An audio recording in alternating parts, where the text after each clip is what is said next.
C'est parti, c'est une analyse qu'ils fournissent chaque année, qui est donc l'analyse des articles sur le climat qui ont été les plus cités dans les médias en 2023. On va se focaliser sur les scores altmétriques. Altmétrique, c'est un truc comme ça.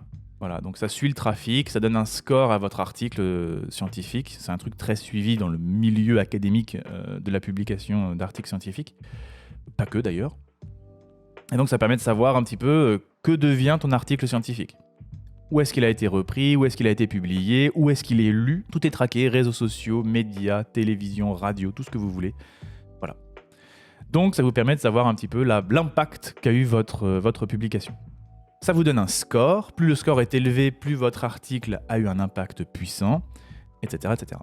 Quoi qu'il en soit donc, à partir des données d'Altmetric, Carbon Brief a fait sa liste des 25 articles sur le climat ou l'énergie qui a le plus eu d'impact dans les médias en règle générale. Alors on va pas passer les 25 articles en revue, vous inquiétez pas, ils ont fait un focus sur les 10 premiers et après ils ont cité un petit peu pêle-mêle ce qui restait dans le tas, de quoi ça abordait vite fait les thématiques, tout ça. Alors les premiers articles scientifiques, toutes catégories confondues, sont sur le Covid, et apparemment c'était déjà le cas les années passées. Par exemple, l'article ayant obtenu le meilleur score parmi tous ceux publiés en 2023, c'est une étude sur l'efficacité des mesures visant à réduire la propagation des virus respiratoires, comme le Covid, la grippe ou encore le SARS. Pour que vous ayez un ordre d'idée du score que ça vous donne, cet article-là, donc sur la propagation des virus respiratoires, a eu un score de 25 730. Ça va avoir son importance. L'étude devance de près de 10 000 points l'article numéro 2, qui est aussi sur le Covid. Il faut attendre la 4e position pour qu'on ait enfin un article sur le climat. Donc voilà, en gros, qu'est-ce qui se passe ? Il y a des changements sur ce qu'on appelle des barrières de glace en Antarctique. Et donc ils ont étudié cette évolution entre 2009 et 2019. Ça, c'est l'article qui a obtenu le plus de médiatisation. Ah, la barrière de glace antarctique, je connais. C'est le mur autour de la Terre qui empêche l'eau de tomber de la planète. Ouais, c'est ça. C'est le mur de glace de la Terre plate, quoi, en fait. Ils ont mesuré son évolution. Et après, on ose nous dire que la Terre plate n'existe pas, que c'est des mythos, que personne n'en parle. L'article le plus cité parle de cette barrière de glace. C'est quand même quelque chose. Bref. Donc, ça se passe comment ? Observation satellitaire pendant plus de 10 ans pour avoir donc une évolution du front de velage. Le front de velage, c'est le bout du glacier, là où la glace se casse et forme des icebergs. Et il mesure la superficie donc, de cette fameuse barrière de glace qui entoure l'Antarctique entre 2009 et 2019. L'étude montre que dans l'ensemble, la superficie de ces plateformes de glace ou de ces barrières de glace a augmenté d'environ 5300 km² depuis 2009. Avec 18 barrières de glace qui ont, elles, reculé et 16 qui sont devenues plus grandes en 10 ans. Donc pour être un peu plus précis, eh bien, il y a certaines zones de l'Antarctique où les barrières de glace ont diminué en taille et d'autres régions où ça a augmenté. Exactement, Mao, tu crois pas si bien dire, il y a plus de bleu que de rouge, donc pas de réchauffement climatique. Tout à fait, c'est ce vers quoi on va tout de suite. Alors que les scores élevés obtenus par les articles sur le climat au cours des dernières années étaient principalement dus à la couverture médiatique, cet article n'apparaît que dans 7 articles différents de médias. Donc en fait, il y a une très faible couverture médiatique. Il n'y a pas eu de communiqué de presse avec la publication de cet article précisément. Pourtant, c'est celui qui a reçu le plus d'attention de la part du monde médiatique. Comment ça se fait, dites donc ? Le score Altmetrics, lui, dit que, quand même, ton truc, il a été sacrément cité.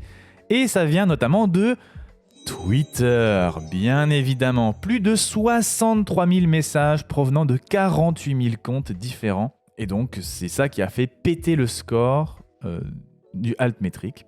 Un examen plus approfondi de ces fameux comptes sur Twitter a suggéré que l'article a été largement cité par des comptes d'un certain nombre d'éminents climato-sceptiques dans le but de répondre aux préoccupations relatives au changement climatique et à la perte de glace dans l'Antarctique. Des gens qui disent « ouais, la perte de glace dans l'Antarctique, ils te sortent cette publication, une publication scientifique, publiée, etc., un comité de lecture, un truc très sérieux qui te dit « eh ben, en fait, la quantité de barrières de glace en Antarctique a augmenté. » Alors, elle est où la fonte des glaces si la glace augmente, hein ? Ces messages ont ensuite été largement retweetés par d'autres comptes, donc ça vient de là. Le fait que l'article soit utilisé comme preuve pour suggérer que le changement climatique n'est pas en train de se produire a été vécu comme une véritable surprise par l'équipe qui a publié l'article. Et le professeur Hogg précise que l'article ne fait aucune déclaration de ce genre. Ça doit être terrible, hein, parce qu'eux, ils ont travaillé pendant presque 10 ans, ils ont compilé les données de 2009 à 2019, ils te pondent un article pour mesurer juste l'évolution des barrières de glace en Antarctique, c'est récupéré par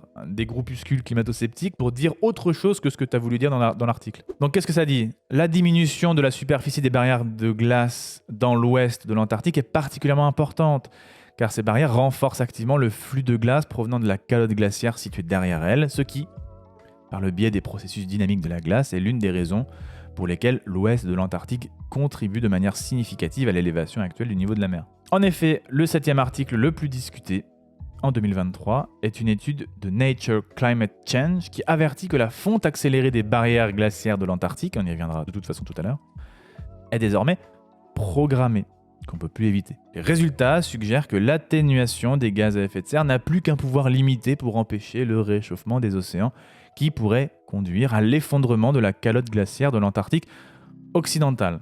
Vraiment, c'est vraiment ce côté-là, c'est vraiment tout le côté de l'Ouest. Tout le monde le regarde avec plutôt une grande inquiétude parce que tous les faisceaux vont dans le sens de ça pue du cul. Et plus on étudie l'Antarctique de l'Ouest, et plus les résultats sont inquiétants.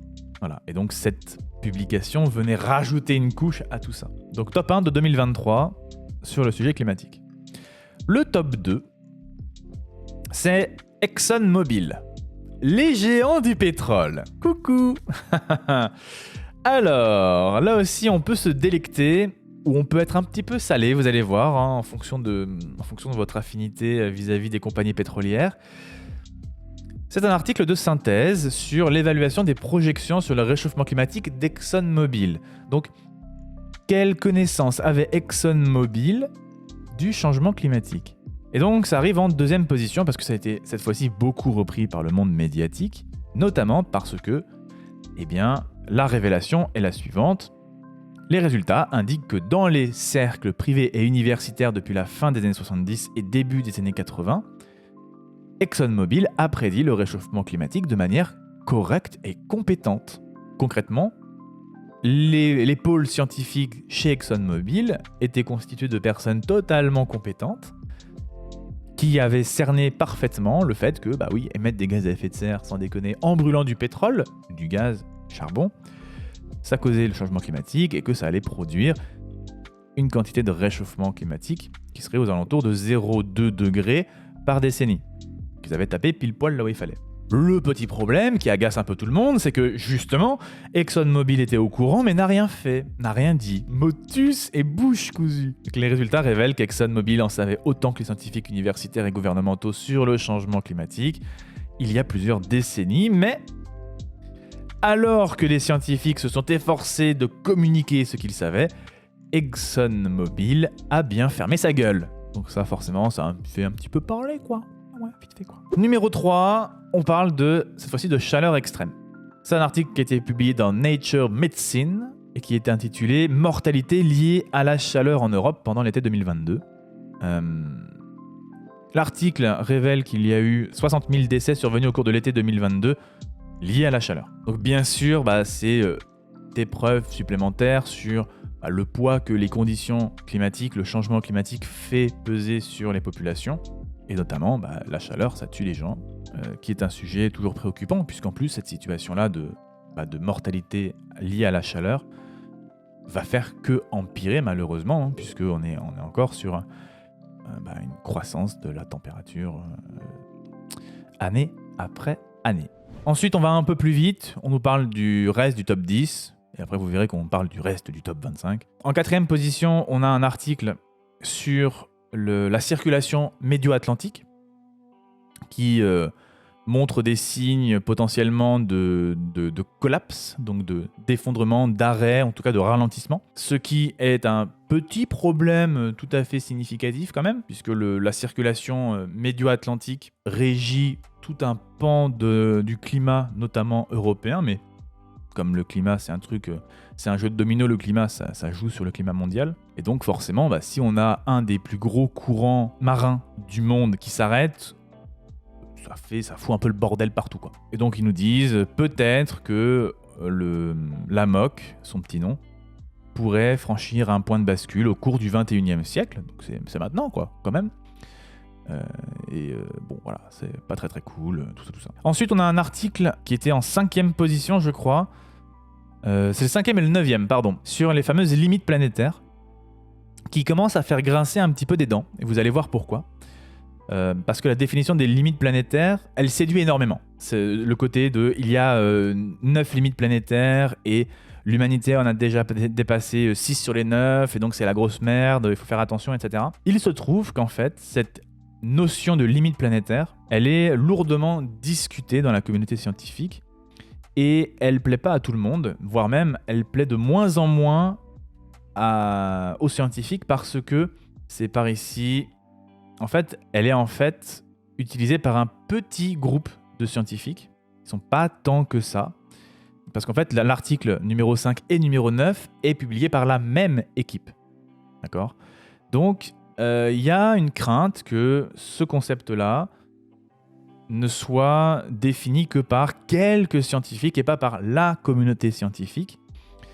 Et que ce soit des gens qui définissent finalement ce que c'est que les bonnes conditions pour l'humanité. C'est un peu trop de pouvoir pour une petite équipe de scientifiques. Donc, voilà, les limites planétaires, attention à ces notions. C'est des notions qui sont incroyablement séduisantes, mais qui définit les seuils, qui définit la fameuse limite à ne pas dépasser. Tout ça, ça devient un petit peu gênant. Ensuite, si on va vers la 6e position, on retrouve le changement mondial des glaciers en 2021. Chaque augmentation de température compte. À chaque degré compte, et qui révèle sans grande surprise, il y a un lien très fort entre la température et la perte de masse des glaciers. Voilà, plus il fait chaud, moins il y a de glace. Voilà, merci à eux. C'est important de le dire, il faut des études pour mesurer finement tout ça. Ça paraît évident, c'est mieux quand c'est prouvé. On revient sur notre barrière de glace avec la 7e position, puisque c'était le truc plutôt pas cool. L'augmentation future inévitable de la fonte des barrières glaciaires de l'Antarctique occidentale au cours du 21e siècle. Malheureusement, voilà, c'est les résultats de leur étude. On a un 8e article qui parle du coût humain du réchauffement climatique. Et c'est une manière intéressante, je trouve, en tout cas atypique, de mesurer l'impact du réchauffement climatique sur la société humaine. Alors je m'explique, leur manière de compter est assez chouette, je trouve. Ils quantifient le coût du changement climatique en termes de nombre de personnes restées en dehors de la niche climatique dans laquelle la civilisation humaine s'est épanouie pendant des siècles. En gros, on prend un environnement totalement acceptable pour que l'humain puisse s'épanouir, et le changement climatique exclut de plus en plus de personnes de cet environnement adéquat. Et donc le coût du changement climatique, c'est, en termes d'humains, c'est le nombre d'humains qui sont exclus de cet environnement adéquat pour vivre. Ce qu'ils ont démontré, c'est que le changement climatique a déjà, à l'heure actuelle, exclu environ 9% de la population de cette niche. Donc des gens qui étaient dans des conditions environnementales tout à fait acceptables, le changement climatique, jusqu'à aujourd'hui, a déjà dégagé 9% de ces conditions acceptables. Dehors, maintenant, vous vivrez dans des conditions qui sont moins cool. Et d'ici la fin du siècle, qu'est-ce qu'ils disent ? Ils disent que si on continue avec les politiques actuelles et qu'on arrive jusqu'à un 2,7 d'augmentation des températures moyennes, ce qui est à peu près le truc visé pour l'instant, on pourrait aller jusqu'à exclure entre 22 et 39% de la population de cette niche. Donc entre 22 et 39% de personnes qui vivent à l'heure actuelle dans des conditions acceptables climatiques pourraient se retrouver dans des conditions inacceptables climatiques. Et puis enfin, on termine avec le petit 10e sur les extrêmes climatiques susceptibles de conduire à l'extinction des mammifères terrestres lors de l'assemblage du prochain supercontinent. On s'éloigne beaucoup de tout ce qui se produit à l'heure actuelle. Ça n'a plus rien à voir avec le changement climatique ou quoi que ce soit. Enfin, il y a une question de climat, mais on s'entend. Là, on est sur qu'est-ce qui pourrait se passer s'il y a formation d'un nouveau supercontinent. Ce qui va se produire, d'accord ? Les géologues voient comment est-ce que les plaques tectoniques interagissent les unes avec les autres. Et donc les simulations sont que, effectivement, tous les continents vont se regrouper et reformer ce qu'ils appellent la Pangea Ultima. un supercontinent. Et ce qu'ils disent, c'est que ça va faire une libération phénoménale de CO2 dans l'atmosphère, avec des éruptions volcaniques, etc., etc. Ce qui pourrait faire que la température atteigne 75 degrés. C'est un peu chaud, hein. Donc, évidemment, à 75 degrés, anéantissement de l'humanité, si on est encore là dans 250 millions d'années. D'accord ? C'est pas demain. On a le temps de faire 2-3 trucs d'ici là, mais c'est un truc assez rigolo, quoi. Et je comprends que ça ait fait parler, que ça a été repris, parce que c'est un truc un petit peu marrant. C'est peut-être que la prochaine formation du supercontinent, dans 250 millions d'années, de toute façon, va déglinguer tout le monde. Ensuite, on est dans le top 25 du classement, avec des trucs à droite à gauche, quoi, de ci, de là. On a notamment des études sur l'impact du phénomène El Niño sur la croissance économique. On a l'impact de différents types de régimes alimentaires sur l'environnement. On a l'évaluation de la taille de l'incertitude des budgets carbone restants. Qu'est-ce qu'on a d'autre ? Qu'est-ce que j'avais vu ? Oui, il montrait également que, encore une fois, des études qui montrent que c'est toujours les mêmes qui prennent le plus cher dans la gueule. Notamment que le secteur agricole, là où ça souffre le plus, c'est dans les pays les plus pauvres. Vous avez ici, par exemple, à cause du stress thermique, il y a des pertes dans les revenus qui sont générés parce que des gens ne peuvent plus travailler parce qu'il fait trop chaud. Et ça vous montre ici, le secteur qui prend le plus cher, c'est le secteur de l'agriculture parce que tu es quasiment obligé d'être dehors pour travailler. La zone géographique qui prend le plus cher, c'est l'Afrique, de très loin. Mais l'Europe est quasiment pas touchée alors que l'Afrique, elle se fait déglinguer, quoi. Voilà pour le top des articles scientifiques sur le climat ou l'énergie publiés en 2023.